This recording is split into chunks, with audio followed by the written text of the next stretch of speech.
पारस बीच hall में गुस्से में बैठा था और घर के सारे सदस्य वहीं खड़े थे। किसी की भी हिम्मत नहीं हो रही थी कि वो पारस से कारण पूछ सके। अब आगे फ्लैशबैक। नीति एक पार्क में बैठी विशाल का वेट कर रही थी। तभी विशाल आकर कहता है, लो आ गया मैं। नीति खुश होकर विशाल के गले लगती है। विशाल कहता है, नीति सरप्राइजिंग, आज तुमने ट्रेडिशनल ड्रेस पहनी है। नीति चहकते हुए कहती है, हाँ वो भी सिर्फ तुम्हारे लिए। विशाल मुस्कुराते हुए कहता है, अच्छा जी। नीति कहती है, हाँ मगर जल्दी मेरा व्रत खोल दो वरना मैं यहीं बेहोश हो जाऊंगी। विशाल मुस्कुराते हुए, अरे नहीं नहीं बेहोश मत होना, रुको। उसके बाद विशाल नीति को पानी पिला उसका व्रत खोलता है। नीति मुस्कुराते हुए अपना एक हाथ आगे करके कहती है, अब मेरा गिफ्ट। विशाल कहता है, अब गिफ्ट भी चाहिए। नीति कहती है, हाँ ये मेरा हक है आफ्टर ऑल। विशाल कहता है, मगर जल्दी के चक्कर में कुछ लाया ही नहीं। नीति कुछ सोच कर कहती है, अच्छा हुआ नहीं लाए वरना मैं अपने मन का गिफ्ट नहीं मांग पाती। विशाल कहता है, अच्छा तो तुमने सोच रखा है तुम्हें क्या चाहिए। नीति मुस्कुराते हुए कहती है, हाँ। विशाल उत्साहित होकर कहता है, चलो मांगो, अगर मेरे बस में होगा तो दूंगा क्योंकि कीमती गिफ्ट। नीति हाथ जोड़ते हुए, बस विशाल इससे आगे कुछ नहीं। हाँ जब देखो तब तुम हर चीज़ की कीमत देखते हो। अरे सिर्फ महंगे गिफ्ट नहीं होते, सब कुछ और भी चीज़ें होती हैं। विशाल मुस्कुरा देता है। नीति गुस्से में उसकी उंगली दिखाते हुए, अब हंसो मत और सुनो आगे। मेरी अमीरी और अपनी गरीबी को हमारे रिलेशन के बीच में लाई तो ध्यान रखना, मैं इस रिलेशन को खत्म कर दूंगी, समझे।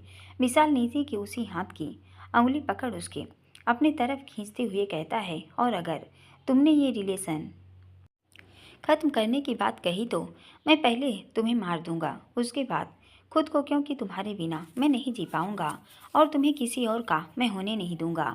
निधि शरारत से मुस्कुराते हुए कहती है, इतनी हिम्मत आज कहाँ से आ गई तुम में। विशाल कहता है, ये हिम्मत मुझे तुम्हारे प्यार से मिली है नीति। नीति कहती है, अच्छा चलो अब गुस्सा छोड़ो और मेरा गिफ्ट दो। विशाल मुँह अब भी थोड़ा गुस्से में बनाते हुए, बताओ क्या चाहिए। नीति कहती है, ऐसे नहीं, पहले मुस्कुरा कर पूछो तब बताऊंगी। विशाल हल्के से मुस्कुराता है और कहता है, अब बताओ। नीति उसके गले में अपनी बाहों को डालते हुए, हाँ तो मुझे चाहिए कि तुम मुझे एक गाना गाकर सुनाओ। विशाल कहता है, मुझे गाना नहीं आता। नीति कहती है, झूठे, जिस दिन जब हम पहली बार मिले थे तो तब तुम उस बार में गिटार लेकर स्टेज के बीचों बीच गाना गा रहे थे। विशाल कहता है, अरे वो तो दोस्तों का दिया डेयर था तो ऐसे ही लगा दिया था, मुझे कोई गाना थोड़ी आता है। नीति कहती है, हाँ तो आज मैं टास्क दे रही हूँ, चलो जल्दी गाना सुनाओ और हाँ कुछ ऐसा दो मेरे लिए हो, आई मीन मेरी ब्यूटी एंड मेरी तारीफ। विशाल कहता है, ओके ठीक है, ट्राई करता हूँ। विशाल कुछ सोचता है और कहता है, हाँ सो स्टार्ट करता हूँ। नीति मुस्कुराते हुए कहती है, हाँ। नीति उसके बगल में चेयर पर बैठी थी और अपनी टिमटिमाते आंखों से विशाल को मुस्कुराते हुए देख रही थी। विशाल गाना गाते हुए, आंखें तेरी कितनी हंसी कि इनका आशिक। तभी विशाल का फ़ोन रिंग करता है। नीति कहती है, ओहो कौन कॉल कर रहा है, इतना अच्छा गाना सुना रहे थे। विशाल फोन देखता है, फोन प्रभा जी का था। विशाल कहता है, एक मिनट नीति। विशाल साइड में जाकर बात करता है। उसके बाद नीति के पास आकर कहता है, नीति सॉरी मुझे जाना होगा। नीति कहती है, मगर हुआ क्या। विशाल कहता है, ताई जी का कॉल था, घर पर जीजा जी आए थे, उन्होंने निधि को डाइवोर्स देने को कहा है। निधि कहती है, क्या मगर क्यों। विशाल कहता है, ओ बस कुछ दिनों से उनके बीच कुछ अनबन चल रही थी और अब ये। नीति कहती है, तुम फिक्र मत करो विशाल, तुम जाओ, मगर हाँ अपना ध्यान रखना। विशाल कहता है, हाँ ठीक है। नीति और विशाल फिर अपनी कार और वो अपने बाइक के पास आते हैं जो उन्होंने गार्डन की मेन गेट के पास ही रोड पर पार्क की थी। नीति कार में बैठती है और विशाल अपने बाइक पर बैठने जाता है कि नीति वापस अपनी कार से बाहर आकर कहती है, विशाल मैं चलूँ क्या तुम्हारे साथ, हो सकता है तुम्हारे जीजू को मैं मना सकूं। विशाल नीति का हाथ पकड़कर कहता है, थैंक्स नीति, मगर ये मुझे ही हैंडल करना होगा क्योंकि अगर तुम मेरे साथ अभी गई तो एक और नई प्रॉब्लम हो सकती है। नीति फिर विशाल की बात समझ जाती है और उसे गले लगा लेती है। फिर विशाल बाइक पर बैठता है और बाइक स्टार्ट करता है। नीति भी अपने कार में आकर बैठ जाती है और कार स्टार्ट करती है। इधर कार के जाते हुए पारस ने नीति को विशाल के साथ देख लिया, पर उसका चेहरा तो देख नहीं पाया क्योंकि उसकी पीठ पारस के साइड थी। मगर नीति को किसी लड़के के साथ देख पारस को थोड़ा गुस्सा आता है। पारस केके को कॉल करता है और कहता है, मुझे अभी के अभी नीति किस लड़के से मिलती है, उसकी पूरी डिटेल चाहिए। केके कहता है, सर मगर अभी। पारस कहता है, क्यों, कोई प्रॉब्लम है? केके कहता है, नो सर। पारस जब घर के मेन गेट पर ही पहुंचता है तो केके पारस को कॉल करता है और कहता है, बोलो। केके कहते हैं, सर वो नीति मैम। नीति मैम। पारस कहता है, स्पीक क्विकली डेमिट। केके कहता है, सर वो नीति मैम जिस लड़के से लव करती हैं वो मयंक सर के ऑफिस में एक छोटी पोस्ट पर जॉब करता है और मयंक सर ने उसे अपॉइंट किया था नीति मैम की सिफारिश पर। ऐसा मयंक सर की एक एम्प्लॉय ने बताया और नीति मैम रोज मयंक सर के ऑफिस जाती हैं इस लड़के से मिलने। पारस कहता है, इसका फैमिली बैकग्राउंड बताओ। केके कहता है, सर वो मिस्री मैम। मिस्री मैम। पारस कहता है, मिस्री क्या? केके कहता है, मिस्री का भाई विशाल है। पारस कहता है, व्हाट? केके कहता है, यस सर। पारस का गुस्सा अब और चढ़ जाता है। पारस, इसका मतलब अब बेटी को बचाने के लिए उर्मिला ने ये दांव खेला है। अब पारस और गुस्से में चढ़ा चुका था। फ्लैशबैक एंड पारस अभी गुस्से में हॉल के बीचों बीच बैठा हुआ काफ़ी खतरनाक लग रहा था। तभी नीति की एंट्री होती है। नीति आते हुए, जिज आपसे। मगर उसका ध्यान जब पारस पर जाता है तो उसके तो जैसे गले में ही आवाज़ रुक जाती है।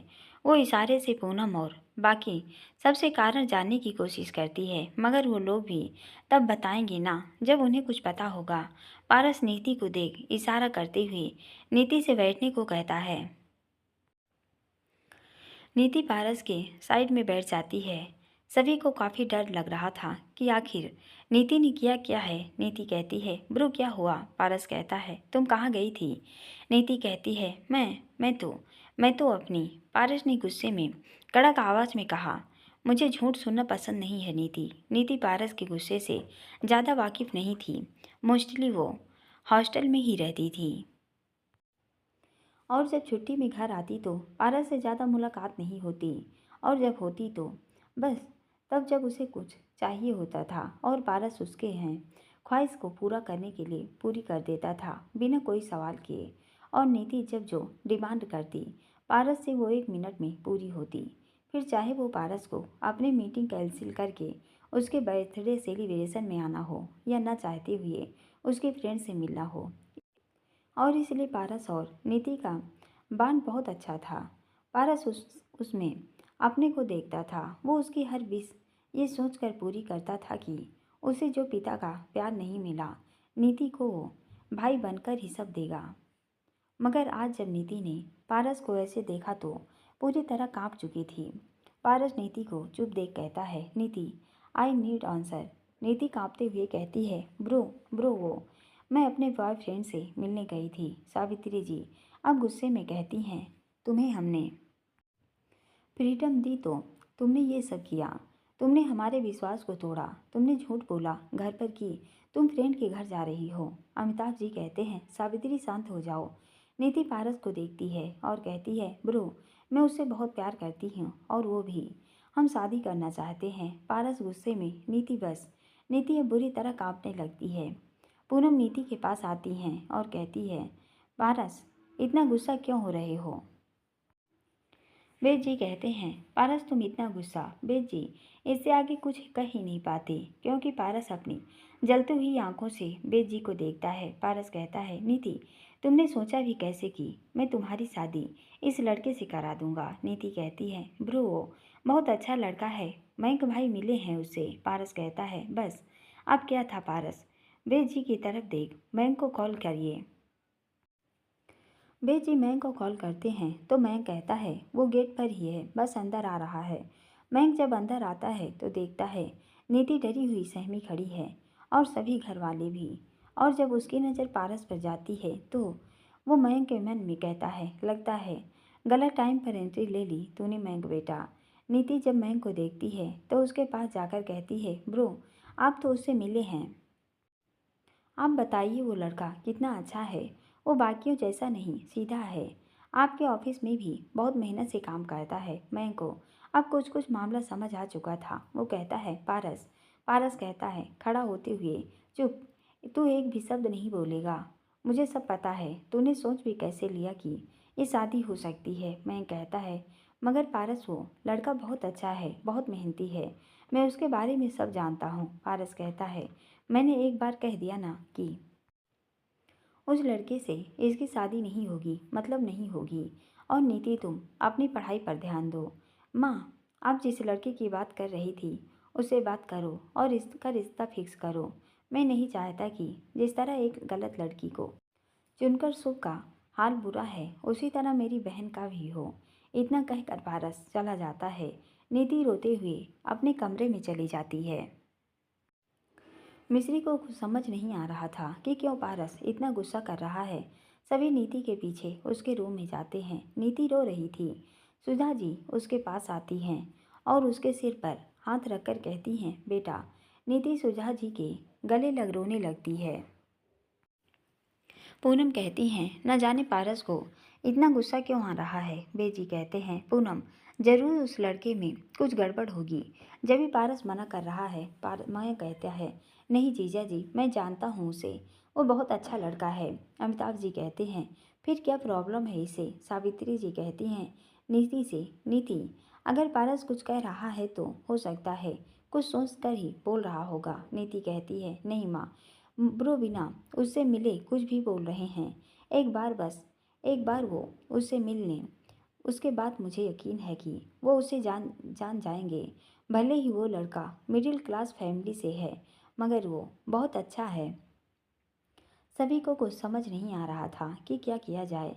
इधर मिश्री दूर से ही सब देख रही थी, क्योंकि अगर वो कुछ बोलती इस मामले में तो नीति कहीं उससे नाराज ना हो जाए, इसलिए वो चुप थी। नीति कहती है, मयंक ब्रो आप जाइए ना, जिस आप ट्राई कीजिए, शायद शायद आपकी बात मान जाए। मयंक और वेद जी कहते हैं, हम चलकर देखते हैं, बात करते हैं। अमिताभ जी भी उनके साथ जाते हैं।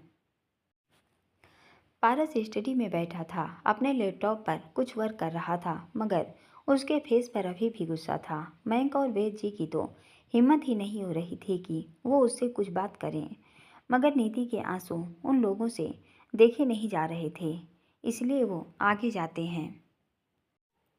पारस बिना उनकी तरफ देखे कहता है, जाओ यहाँ से, मुझे इस बारे में कोई बात नहीं करनी। अमिताभ जी कहते हैं, मगर बेटा एक बार उस लड़के से मिलने हो सकता है, नीति जो कह रही है वो सही हो। पारस कहता है, नीति बच्ची है, वो कुछ नहीं जानती, एंड उसका क्या अच्छा है क्या बुरा मैं देखूंगा, आप लोग नहीं। वेद जी कहते हैं, मगर पारस एक बार उसे परख कर देख लो।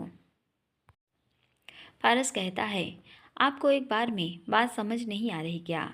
जब मैंने कहा नहीं मतलब नहीं, अब आप लोग जाइए यहाँ से। वो तीनों वापस नीति के रूम में आते हैं। तीनों का चेहरे का रंग बता देता है कि पारस ने उनकी बात नहीं मानी। नीति अब रो रो कर बुरा हाल कर लेती है। सभी वहाँ से चले जाते हैं, मगर मिश्री वहीं रुकी हुई थी। नीति को रोता देख उसके पास आती है और कहती है, नित्या सुनो, मुझे ऐसा लगता है पारस जी को थोड़ा टाइम देना चाहिए, हो सकता है वो बाद में मान गए। नीति कहती है, नहीं वो नहीं मानेंगे, मुझे पता है। वो जिस चीज़ को एक बार मना कर देते हैं उसके बाद वो कभी नहीं मानते। मिश्री कहती है, नित्या देखो मेरी बात मानो, थोड़ा टाइम तो दो। नीति कहती है, आप जाइए यहाँ से, मुझे किसी से कोई बात नहीं करनी। मिश्री चुपचाप वहाँ से चली जाती है। आज घर में सभी परेशान थे। आखिर नीति उनके घर की सबसे लाडली बेटी रोज हो रही थी। मिश्री रूम में आती है तो प्रभा जी का कॉल आता है। मिश्री कॉल पिक करके कहती है, हेलो माँ। प्रभा जी कहती हैं, बेटा तू वीना का घर बचा ले। मिश्री कहती है, घर बचा लूँ, क्या मतलब माँ? प्रभा जी मिश्री और शुभ और वीना के बारे में सारी बात बताती हैं। मिश्री कहती है, क्या शुभ ने बीना से डाइवोर्स? प्रभा जी कहती हैं, हाँ, और तब से बीना बस रोई जा रही है। उसे अपनी गलती का एहसास है। बेटा तू शुभ से बात कर, हो सकता है वो मान जाए। उर्मिला जी जो प्रभा जी के पास खड़ी थी, प्रभा जी से फ़ोन लेकर कहती हैं, मिश्री बेटा। मिश्री उर्मिला जी के मुँह से बेटा सुन हैरान रह जाती है। उर्मिला जी कहती हैं, बेटा तू कुछ कर, वरना बीना की ज़िंदगी बर्बाद हो जाएगी। मिश्री कहती है, चाची जी आप फिक्र मत कीजिए, मैं सुख को समझाऊंगी। उर्मिला जी कहती हैं, हाँ बेटा कुछ कर। इतना कहकर मिश्री कॉल कट कर देती है। मिश्री कुछ देर रूम में बैठी सोच रही थी कि वो क्या करे जो घर में आई प्रॉब्लम सॉल्व हो जाए। वो फिर नीचे आती है, किचन में 2 कप चाय बनाकर स्टडी की तरफ बढ़ जाती है। स्टडी के गेट पर आकर वो कहती है, पारस जी। पारस बिना मिश्री की तरफ देखे कहता है, अगर तुम्हें नीति के बारे में बात करनी है तो लौट जाओ, क्योंकि उस लालची घर में मेरी बहन नहीं जाएगी। मिश्री एक गहरी सांस लेती है और चेहरे पर स्माइल लेकर अंदर आते हुए, किसने कहा आपसे कि मैं नीति के रिश्ते के बारे में बात करने आई हूँ? पारस फिर मिश्री की तरफ देखता है, जो उसके साइड में एक कप चाय रख रही थी। पारस मिश्री की तरफ देखता है, क्योंकि उसने एक्सपेक्ट नहीं किया था। हमेशा परिवार के लिए अच्छा सोचने वाली मिश्री पारस से नीति के रिश्ते के लिए मानने को नहीं कह रही है। ये उसे समझ नहीं आया। खैर मिश्री वहीं पास के सोफे पर बैठ अपनी चाय के कप को उठा लेती है और कहती है, मैं तो बस आपके साथ चाय पीने आई हूँ और कुछ बात करने।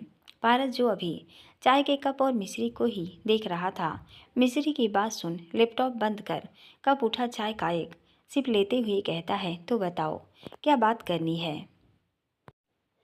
मिश्री कहती है, पारस जी मुझे कभी कभी समझ नहीं आता कि नित्या मुझसे इतना नफरत क्यों करती है।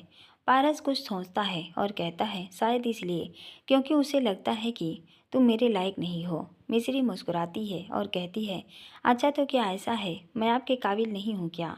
पारस कहता है, नहीं ऐसा नहीं है, तुमसे अच्छा पार्टनर मुझे कोई नहीं मिल सकता। मिश्री कहती है, मगर आपको ऐसा क्यों लगता है कि मैं आपके लिए एक परफेक्ट पार्टनर हूँ? पारस कहता है, क्योंकि मैं तुम्हें अच्छे से जानता हूँ, समझता हूँ।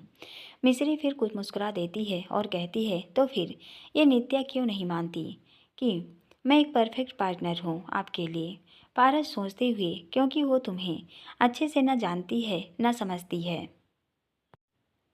मिश्री कहती है, एक्जैक्टली, क्योंकि वो मुझसे ज़्यादा बात नहीं करती, मुझे अच्छे से जानती नहीं।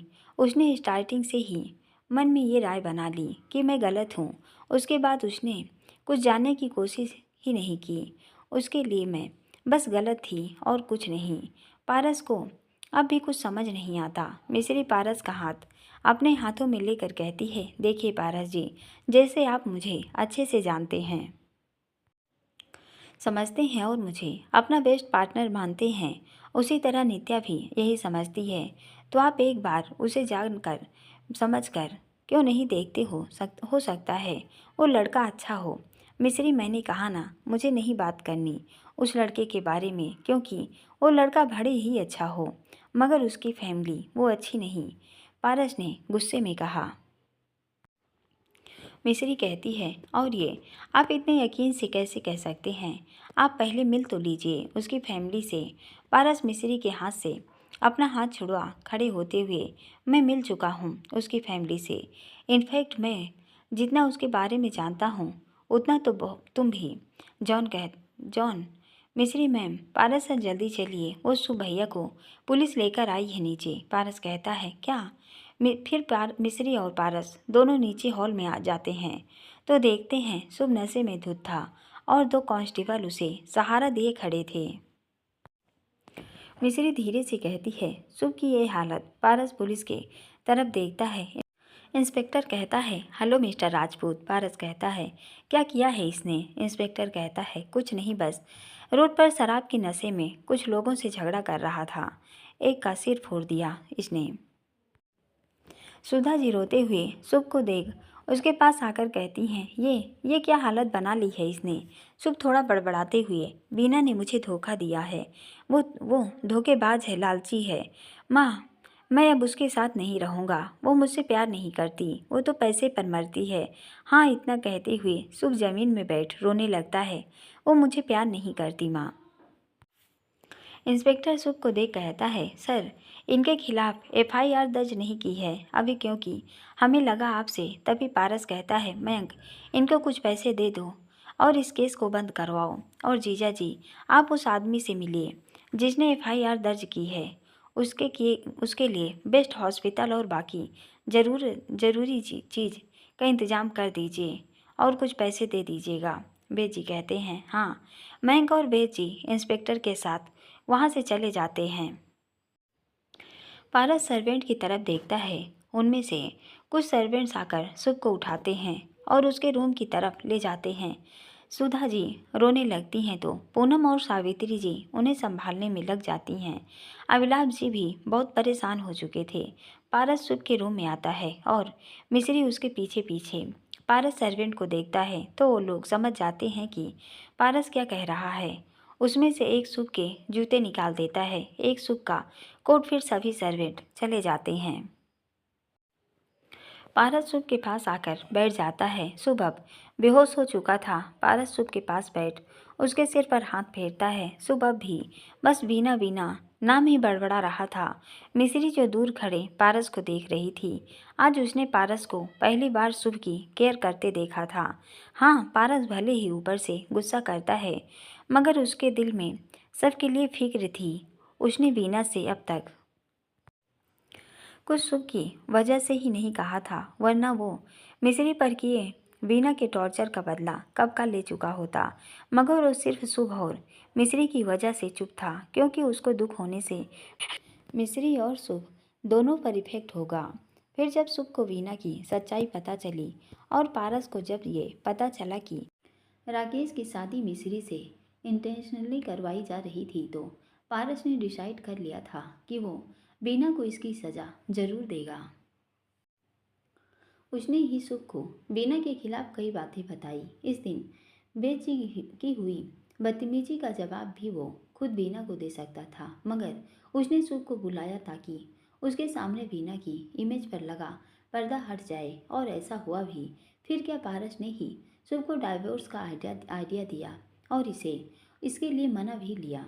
मिश्री जो पारस को ही देख रही थी, पारस के पास आती है और कहती है, पारस जी, शुभ ने वीना से डाइवोर्स मांगा है। पारस कहता है, मिश्री प्लीज जाओ यहाँ से। मिश्री कहती है, मगर पारस कहता है, मिश्री जाओ। इधर नीति विशाल को कॉल करती है, मगर वो कॉल नहीं उठाता क्योंकि वो वीना के साथ था। नीति फिर फोन पटक देती है और रोने लगती है। सारी रात नीति रोती रहती है। इधर पारस शुभ के पास ही बैठा रहता है। उस रात किसी को नींद नहीं आती। अगली सुबह नीति अपना सामान पैक करके कहीं जा रही थी। पूनम आते हुए, नीति कहाँ जा रही हो? नीति गुस्से में, मैं घर छोड़कर जा रही हूँ। पूनम कहती है, क्या मगर क्यों? बेद जी कहते हैं, नीति ये क्या कर रही हो? तुम्हारा दिमाग खराब हो गया है क्या? नीति कहती है, हाँ जेस, दिमाग खराब हो गया है। मैं क्या करूँ? ब्रो जब मेरी बात ही नहीं सुन रहे, मैं कहता है तो इसका ये कोई हल नहीं है नीति। नीति आंखों में आंसू लिए कहती है, तो और क्या करूँ ब्रो? मैं और क्या करूँ? ब्रो ने मना कर दिया। मैं कहता है, तुम्हें पारस को मनाना है ना, तो एक ही रास्ता है। नीति कहती है, वो क्या? मैं कहता है, मिश्री से कहो वो बात करे पारस से। नीति कहती है, मगर वो मेरी मदद क्यों करेगी? मैं कहता है, वो करेगी मदद नीति। तुमने आज तक मिश्री को नहीं समझा, वो बहुत अच्छी है और पारस को मनाने की एक ही चाबी है मिश्री।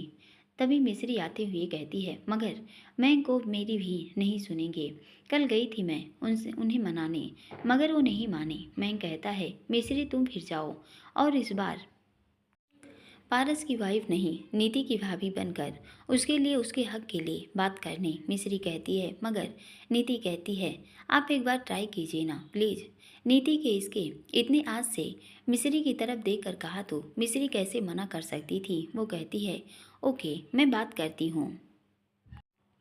मिस्री सबके लिए ब्रेकफास्ट बना रही थी और सोच रही थी कि कैसे वो पारस को मनाए उस लड़के से मिलने के लिए। वो ब्रेकफास्ट टेबल पर लगाती है और फिर वास्को से कहकर सबको बुलवाती है। सभी एक एक करके नाश्ता करने आते हैं मगर नीति नहीं आती। सभी बेमन से नाश्ता कर रहे थे मगर पारस अब तक नहीं आया था। वो कहती है, वास्को पारस जी। वास्को कहता है, मैं मो सर ऑफिस चले गए। मिस्री धीरे से कहती है, अच्छा। फिर सब नाश्ता करते हैं। मिस्री भी नाश्ता करके नीति के कमरे में नाश्ता लेकर जाती है। नीति मगर खाने से मना कर देती है। फिर मिस्री नीति को आश्वासन दिलाती है कि वो पक्का पारस को मना लेगी तो नीति कुछ खाती है। उसके बाद मिस्री रेडी होकर ऑफिस के लिए निकल जाती है। ऑफिस पहुंचते ही वो देखती है सब काम में बिजी थे। वो केके से कहती है, ये इतनी अफरा तफरी क्यों मची है। केके कहता है, मैम वो लास्ट डेट आ गई है और ड्रेसेस अभी तक रेडी नहीं हुई हैं। मिस्री कहती है, क्या? मगर मैंने तो चेक की थी, सब रेडी हो गई है। केके कहता है, मैम वो कुछ इशू की वजह से अब दूसरी ड्रेस बनानी पड़ेगी। मिस्री कहती है, क्या इशू? केके कहता है, वो तभी सैम आते हुए हमें कुछ मटेरियल और चाहिए, आप जल्दी से डीलर को कांटेक्ट कीजिए। केके कहते हैं, ओके। फिर जाते हुए, मिस्री मैम मैं बाद में बताता हूँ। मिस्री केके को जाते हुए रोकते हुए, अरे मगर। केके चला जाता है। तभी मिस्री के पास नीति का कॉल आता है। मिस्री कॉल पिक करके, नीति अभी बात नहीं हो पाई है, ऑफिस में कुछ इमरजेंसी आ गई है। नीति चुप हो जाती है तो मिस्री कहती है, नीति फिक्र मत करो, मैं मौका देखते ही बात करती हूँ। नीति कॉल कट कर देती है। मिस्री फिर बहुत हिम्मत करके पारस के केबिन में जाती है। पारस विंडो के पास खड़े किसी को कॉल पर बात कर रहा था। मिस्री आकर वहीं साइड में खड़ी हो जाती है। पारस कॉल कट करता है और एक नज़र मिस्री को देखता है। फिर लैपटॉप ओपन कर चेयर पर बैठते हुए सख्त और कोल्ड वॉइस में कहता है, क्या हुआ? मिस्री कहती है, पारस जी वो। पारस कहता है, नीति के बारे में बात करनी है। मिस्री हैरानी से पारस की तरफ देखती है जो अब किसी फाइल में नजरें गड़ाए हुए बिना किसी तरफ देखे बात कर रहा था। फिर मिस्री कुछ सोचकर कहती है, आपको? पारस कहता है, तुम्हें अच्छे से जानता हूँ, बैठो।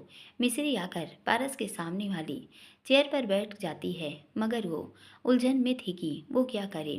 पारस फाइल बंद कर मिस्री की तरफ देखते हुए कहता है, हाँ बोलो। मिस्री कहती है, नीति सच में बहुत प्यार करती है उस लड़के से और वो उसके लिए घर छोड़कर जा रही थी। पारस गुस्से में दूसरी फाइल खोल साइन करते हुए कहता है, तो जाने दो। मिस्री कहती है, पारस जी आप कैसे इतने पत्थर दिल हो सकते हैं? एक तरफ कहते हैं आप मुझसे प्यार करते हैं तो इसका मतलब आप प्यार को समझते हैं, मगर फिर दूसरी तरफ किसी और के प्यार को क्यों नहीं समझ पा रहे? पारस गुस्से में मिस्री को देखकर कहता है, क्योंकि उस लड़की की फैमिली जो जानने के बाद मैं इतना जानता हूँ कि वो लड़का मेरी बहन को खुश नहीं रख पाएगा, और तुम जानती भी हो वो लड़का किस फैमिली। मिस्री कहती है, हाँ मुझे महक ने सब बता दिया है, मैं जानती हूँ उस लड़के के बारे में। पारस कहता है, तो तुम सब जानती हो? मिस्री कहती है, हाँ, और मैं बस आपसे इतना चाहती हूँ कि अगर आपकी वजह से मेरी ननद को कोई भी तकलीफ हुई तो मैं आपसे लड़ जाऊंगी। पारस गुस्से में, तुम पारस राजपूत से टक्कर लोगी? मिस्री अब थोड़ा गुस्से में हाँ कहती है, हाँ लूँगी, अगर ये करना पड़ा तब भी करूँगी। पारस तो ठीक है, कर लो जो करना है। मिस्री गुस्से में वहाँ से चली जाती है। मिस्री अब हार चुकी थी और वो जानती थी कि पारस से वो नहीं लड़ सकती, मगर अब तो उसने उसे चैलेंज कर दिया था। मिस्री आकर अपने डेस्क पर बैठ जाती है। मिस्री और पारस से बातचीत बंद हो गई। लंच टाइम हो चुका था। पारस केके से कहकर मिस्री को अपने केबिन में बुलवाता है। मिस्री कहती है, नहीं मैं नहीं जा रही, कह दो उनसे।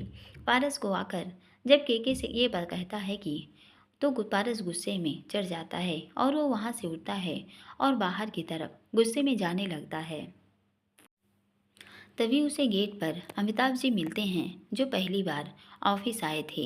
आज तक अमिताभ जी ने पारस के ऑफिस में कदम नहीं रखा था, क्योंकि पहले पारस उनसे बात नहीं करता था और बाद में कभी मौका ही नहीं मिल पाया। पारस उसे गेट पर देख कहता है, आप? अमिताभ जी कहते हैं, हाँ मैं। मुझे तुमसे कुछ बात करनी है, बहुत ज़रूरी। पारस कहता है, ओके। पारस अंदर आता है और वापस अपनी चेयर पर आकर बैठ जाता है। अमिताभ जी पारस के सामने वाली चेयर पर आकर बैठ जाते हैं। पारस कहता है, अब कहिए। अमिताभ जी कहते हैं, पारस मैं जानता हूँ तुमने नीति का ख्याल एक पिता की तरह रखा है और उसकी हर विश पूरी की है। तुम उसके लिए ही अच्छा है और क्या बुरा है समझते हो। इसलिए मैं तुमसे नीति की सिफारिश करने नहीं आया, मगर मुझे बस ये जानना है कि क्या रीज़न है जो तुम नीति पर इतना गुस्सा कर रहे हो। क्या रीज़न है जो तुम इस तरह बिहेव कर रहे हो। बेटा मैं जानता हूँ सिर्फ उस लड़के का मिडिल क्लास फैमिली से बिलोंग करना तुम्हारी न किसी का कारण नहीं हो सकता, क्योंकि तुम जानते हो अमीरी और गरीबी क्या होती है। तुम उन सब रास्ते को पार करके इस मुकाम पर आए हो और न ही तुम लव मैरिज के अगेंस्ट हो, वरना तुम बेच की शादी पूनम से नहीं करवाते। तो कारण क्या है। पारस कहता है, पापा कारण है उसकी फैमिली। अमिताभ जी कहते हैं, फैमिली तो को तुम जानते हो उसकी फैमिली को। जी पापा, इनफैक्ट आप भी जानते हैं, पारस ने कहा। अमिताभ जी कहते हैं, मैं जानता हूँ। पारस कहता है, हाँ वो मिस्री का ही भाई विशाल है। अमिताभ जी को ये बात सुन हैरानी होती है। वो कहते हैं, विशाल?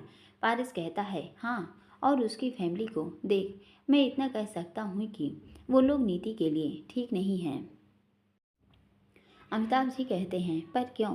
पारस फिर अमिताभ जी को उर्मिला की वीना की सारी सच्चाई बताता है कि मिस्री को उर्मिला जी ने कैसे टॉर्चर किया है बचपन से, और फिर कैसे वो राकेश की शादी उससे करवा रही थी, सब जानते हुए भी। और वीना के बारे में तो सब जानते ही हैं। अमिताभ जी कहते हैं, क्या मिस्री को बचपन से इतना कुछ झेलना पड़ा है। पारस कहता है, हाँ, और ये सब जानते हुए मैं उस लालची फैमिली में अपनी बहन की शादी नहीं कर सकता। अमिताभ जी के चेहरे पर अब एक अजीब सी बेचैनी आ जाती है और वो कहते हैं, पारस, मिस्री की सभी परेशानी का कारण कहीं ना कहीं मैं भी हूँ। पारस कहता है, आप? मगर कैसे? अमिताभ जी कहते हैं, वो तुम्हें याद है मैंने बताया था ना कि मेरे इलाज में किसी आदमी ने मेरी मदद की थी, उसने मेरे पैसे दिए थे। पारस कहता है, हाँ। अमिताभ जी कहते हैं, मिस्री उसकी ही बेटी है। पारस शॉक्ड होते हुए कहता है, क्या? ये आप क्या कह रहे हैं। अमिताभ जी कहते हैं, हाँ, ये बात मुझे किरण के घर पर पता चली थी जब मैं उसकी माँ से मिला था। मैंने एक बार फोटो देखी थी उस आदमी की उसकी बेटी के और पत्नी के साथ। पारस कहता है, मतलब मिस्री के पिता? अविनाश जी कहते हैं, हाँ बेटा। पारस के दिमाग में अब मिस्री की डायरी में लिखी बातें स्ट्राइक करती हैं कि मिस्री के पिता ने किसी को पैसे। पारस कहता है, जी डैड, आप शायद ठीक कह रहे हैं। अमिताभ जी कहते हैं, ठीक नहीं बेटा, मुझे कन्फर्म है। प्रभा जी से मिलने के बाद मैं उस हॉस्पिटल भी गया था मिलने, तब सब सच्चाई मुझे क्लियर हो गई। उसके बाद मैं एक प्रभा जी से मिलने भी गया था उनके पास पैसे लेकर और उन्हें सच्चाई बताने, मगर उन्होंने कहा वो पैसे नहीं लेंगी, उन्हें बस इतना चाहिए कि उनकी बेटी खुश रहे हमारे घर। पारस अमिताभ जी की एक एक बात सुन रहा था। अब उसे ऐसा फील हो रहा था कि अनजाने में ही सही, लेकिन मिस्री के दुख की वजह शायद अमिताभ जी ही हैं, क्योंकि उनके चक्कर में ही मिस्री के पिता के साथ ये सब हुआ। तभी केके आते हुए, सर वो न्यू प्रोजेक्ट की मीटिंग के लिए वो लोग आ गए हैं। पारस केके को एक नज़र देखता है और फिर कहता है, चलो मैं आता हूँ। फिर पारस अपनी फाइल उठाता है और वहाँ से जाने लगता है। तभी अमिताभ जी कहते हैं, बेटा। पारस के बढ़ते कदम एक पल के लिए थम जाते हैं। अमिताभ जी कहते हैं, विशाल भी उसी फैमिली से जिसने उसे टॉर्चर किया जानता हूँ, और एक भाई होने के नाते तुम्हारी फिक्र भी। मगर जब मैं किरण के घर उस लड़के से मिला था तो मैंने देखा वो मिस्री के साथ अच्छा बिहेव करता है। इनफैक्ट वो वहाँ मिस्री का काफ़ी ख्याल रख रहा था। मुझे वो लड़का अच्छा लगा। तुम एक बार उस लड़के से मिल लो। मुझे लगता है जैसा तुम सोच रहे हो वैसा ना हो, क्योंकि प्रभा जी से जिस दिन मैं मिलने गया था उस दिन पैसे देने की जिद करते समय विशाल वहाँ आया था। उसने कहा, अगर हमने पैसे लिए तो इसका मतलब ये होगा कि हमने ताया जी की मौत का सौदा किया, उनके फैसले का अपमान किया, और हम ऐसा नहीं कर सकते। और हमारे पास जितना भी है हम उसी में खुश हैं। आपकी सच्चाई जानकर हम बस इतना कहेंगे कि ताया जी ने ठीक किया, आपको बचा लिया, वरना मेरे जीजू अपने पिता को खो देते। और रही बात ताया जी की, तो वो एक हादसा था जिसमें उनकी मौत हुई, आपकी उसमें कोई गलती नहीं थी। पारस ये बात सुन वहाँ से चला जाता है। रात होने वाली थी। मीटिंग के बाद पारस मिस्री को ढूंढता हुआ उसके टेबल पर आता है, मगर वो वहाँ नहीं थी। पारस कहता है, सैम। सैम आते हुए कहता है, यस सर। पारस कहता है, मिस्री कहाँ है? सैम कहता है, सर वो उनको चक्कर चक्कर आ रहे थे, इसलिए हमने उन्हें भेज दिया। पारस गुस्से में कहता है, क्या? मगर मुझे क्यों नहीं बताया ये? सैम कहता है, वो उन्होंने मना किया था। पारस अब बिना एक मिनट भी गवाए बाहर की तरफ जाता है। फिर कुछ देर बाद जब वो घर आता है तो सीधे अपने कमरे में जाता है, मगर मिस्री एस यूजुअल वहाँ नहीं थी। पारस एक गहरी सांस लेता है और फिर साइड वाले रूम में जाता है। मिस्री वहाँ उसी झूले पर बैठी थी, अपना सिर टिकाए। पारस वहाँ जाता है और मिस्री के बगल में बड़ी चेयर पर बैठ जाता है और कहता है, मिस्री पारस को एक नज़र देखती है और फिर बाहर की तरफ देखने लगती है। पारस हल्के से मुस्कुराता है और कहता है, नाराज़ हो? मिस्री कहती है, नहीं, मुझे नाराज़ होने का कोई हक थोड़ी है, वो हक तो सिर्फ आपने लिया है। बस एक विश मांगी थी आपसे कि आप उस लड़के से मिल लीजिए, मगर आप हैं कि सुनते ही नहीं। नीति ने पहली बार मुझसे बड़ी आस लगाकर कुछ मांगा था, मगर आप हैं कि। पारस मिस्री को बोलते देख झूले को दोनों साइड से पकड़ अपनी तरफ खींच लेता है। मिस्री घबराहट से हैरानी से पारस की तरफ देख, पारस जी, ये आप क्या कर रहे हैं? पारस मिस्री की आंखों में देखते हुए, तुम्हें नहीं लगता तुम आजकल कुछ ज़्यादा ही झगड़ा करने लगी हो मुझसे? मिस्री पारस की आंखों में ही देख रही थी। अपनी नज़रें दूसरी तरफ कर लेती है। पारस अपने एक हाथ से मिस्री के चेहरे को उसकी तरफ करता है और थोड़ी सख्त आवाज़ में कहता है, तुम्हें पता है न, तुम्हारा यूँ खामोश होना मुझे पसंद नहीं है। मिस्री धीरे से और नाराज़गी जताते हुए, और आपका मेरी बात न मानना। पारस जी उसी कोल्ड वॉइस में कहता है, मिस्री तुम्हें चक्कर आए थे? मिस्री मुंह घुमाकर, हाँ आए तो आपको क्या? पारस मिस्री का हाथ पकड़ खड़े होते हुए कहता है, चलो डॉक्टर के पास। मिस्री हाथ छुड़वा कर कहती है, नहीं, मुझे नहीं जाना, आपको मेरी कोई फिक्र ही नहीं है। पारस मिस्री, तुम्हें क्या लगता है तुम ऐसा करके अपनी बात मनवा लोगी? मिस्री कुछ नहीं बोलती और थोड़ा दूर दूसरी तरफ मुड़कर बैठ जाती है। पारस गुस्से में, अब जो होगा मुझे दोष मत देना। तुम्हें लगता है तुम मुझे ऐसे मना लोगी, तो ऐसा कभी नहीं होगा। पारस राजपूत से जितना इतना आसान नहीं है। इतना कहकर वो मिस्री को अपनी गोद में उठा लेता है। मिस्री के दोनों हाथ अब पारस के गर्दन के दोनों ओर थे। मिस्री कहती है, पारस जी, आप ये क्या कर रहे हैं? पारस कोई जवाब नहीं देता और कमरे से बाहर की तरफ जाने लगता है। मिस्री कहती है, पारस जी नीचे उतारिए, मुझे कोई देख लेगा। पारस के चेहरे पर कोई एक्सप्रेशन नहीं था। कोई देखकर नहीं समझ सकता कि वो क्या सोच रहा था। मिस्री खुद को छुड़वाने की काफ़ी कोशिश कर रही थी, मगर नाकामयाब हो रही थी। अब वो लोग कमरे से बाहर आते हैं और पारस नीचे सीढ़ियों से उतरने लगता है। मिस्री अब भी बस यही कह रही थी, पारस जी प्लीज़ छोड़ दीजिए।